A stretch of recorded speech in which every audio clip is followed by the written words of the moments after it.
వందల కోట్ల ఆస్తి నష్టం, నివాసాలు కోల్పోయే ప్రజలు, కంటి చూపు పోయి అందులుగా మారే దీనులు, అటు వాంతులు, తలనొప్పులు, శ్వాస తీసుకోవడం ఇబ్బందులు. ఇలా ఒకటి కాదు, ఓ అగ్నిపర్వతం పేలిందంటే దాని పర్యవసనాలు అన్నీ ఇన్ని కావు. సాంకేతిక రంగంలో ప్రపంచం రోజు రోజుకు దూసుకుపోతున్న అగ్నిపర్వతాల పేలుళ్ల ముందస్తు హెచ్చరికలు విషయంలో మాత్రం కాస్త వెనక్కే ఉన్నాం. అటు అగ్నిపర్వతాలు పేలిన తర్వాత సునామీ ముప్పు కూడా పొంచి ఉంటుంది. ఇలా రెండు ప్రకృతి విధ్వంసాలు ఒకదాని తర్వాత మరొకటి సమాజాలపై దాడులు చేస్తాయి. అయితే ఈ రెండు ప్రకృతి విపత్తులను ముందస్తుగానే పసిగట్టే విధంగా సైంటిస్టులు వేగంగా అడుగులు వేస్తున్నారు. ఇందులో భాగంగా సైంటిస్టులు పురోగతి సాధించారు.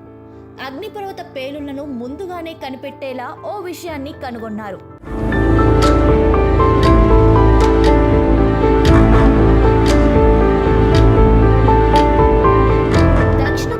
సముద్రం టోంగా దీవుల సమీపంలోని సముద్ర గర్భంలో జనవరి 2022లో సంభవించిన ఓ భారీ అగ్నిపర్వత పేలుడుకు 4 చనిపోవడాన్ని ప్రపంచం ఇంకా మర్చిపోలేదు. ఎందుకంటే ఈ పేలుడు తర్వాత ఆకాశంలోకి భారీ ఎత్తున బూడిద మేఘాలు ఆవరించాయి. సముద్రంలో సునామీ పోటెత్తింది. ఇక అగ్నిపర్వత పేలుడు శబ్దం టోంగా నుంచి 2383 కిలోమీటర్ల దూరంలో ఉన్న న్యూజిలాండ్ వరకు వినిపించిందంటే విస్ఫోటనం తీవ్రత ఏ స్థాయిలో ఉందో అర్థం చేసుకోవచ్చు.